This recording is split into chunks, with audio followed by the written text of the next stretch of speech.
విశాఖ నగరంలో ఉన్న సింహాచల దేవస్థానానికి చెందిన ప్రహ్లాద కళ్యాణ మండపంను తక్షణమే సింహాచల దేవస్థానానికి అప్పగించాలి అని సింహాచల దేవస్థానం ధర్మకర్తల మండలి మాజీ సభ్యులు జాతీయ జర్నలిస్టుల సంఘం కార్యదర్శి విశాఖపట్నం అంతర్జాతీయ విమానాశ్రయం సలహా మండలి సభ్యులు గంట్ల శ్రీనిబాబు కోరారు.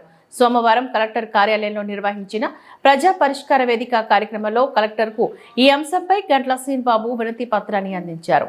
ఇప్పటికే ఈ నెల 12న CM Chandrababu, deputy CM Pawan కళ్యాణ్లను అమరావతిలో కలిసి ఈ సమస్యను తెలియజేసిన విషయం కలెక్టర్కి తెలియజేశారు. ఇదే సమస్యపై కలెక్టర్ను కలిసి వినతి పత్రాన్ని అందించగా కలెక్టర్ సానుకూలంగా స్పందించారు. అయితే 2013 నుంచి ఈ కళ్యాణ మండపం సిఆర్పీఎఫ్ వారికి కేవలం 6 నెలల అద్దెకు కేటాయించడంతో వారు అద్దె కూడా చెల్లించడం లేదని, దీంతో దేవస్థానానికి ఆర్థిక భారం తప్పడం లేదని అన్నారు. తక్షణమే సిఆర్పీఎఫ్ సిబ్బందికి ప్రత్యామ్నాయ స్థలం చూపించి ఆయా కళ్యాణ మండపం సింహాచల దేవస్థానానికి అప్పగించేలా చర్యలు చేపట్టాలని కోరారు. అందరికీ నమస్కారం. నగరంలోని జగదంబ జంక్షన్లో సింహాచలం దేవస్థానానికి చెందిన ప్రహ్లాద కళ్యాణ మండపం ఉంది. ఇది 6000 గజాలు, అందులో విస్తీర్ణం ప్రస్తుత మార్కెట్ వాల్యూ ప్రకారం సుమారు 100 కోట్ల వరకు ఉంటుంది. అయితే దీనిని 2013లో అప్పటి దేవాదాయ శాఖ కమిషన్ ఉత్తర్వుల మేరకు కేవలం 6 నెలలు మాసాలకని చెప్పేసి సిఆర్పీఎఫ్ 198 బెటాలియన్ అద్దెకి తీసుకోవడం జరిగింది.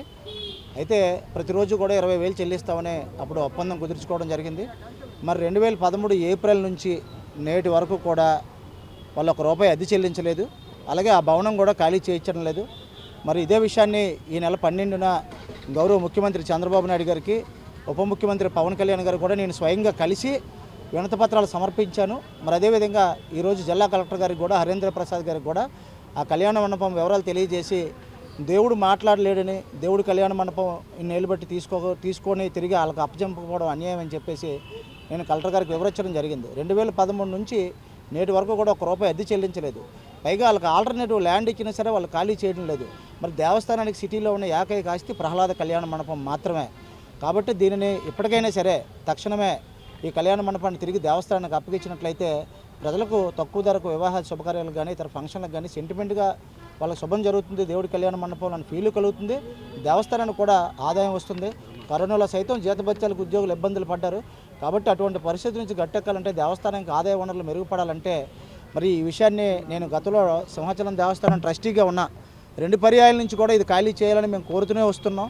అయినప్పటికీ విజ్ఞప్తి మరి ముందుకు వెళ్ళడం లేదు.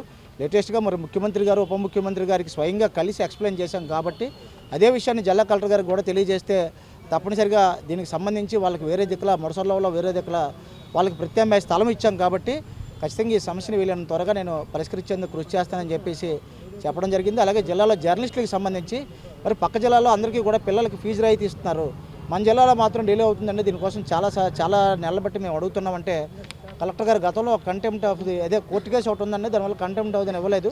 మరి పక్కనే రాజమండ్రిలో ఇచ్చారు, అలాగే మిగతా జిల్లాలు ఇచ్చారనే విషయం నేను కూడా గుర్తించాను. నేను డిఈఓతో మాట్లాడి జర్నలిస్టులు ఫీజు రాయితీ కూడా నేను డిస్కస్ చేసి న్యాయం చేస్తానని హామీ ఇచ్చారు. అందుకు సంబంధించిన విషయాలు కలెక్టర్ గారికి తెలియజేయడం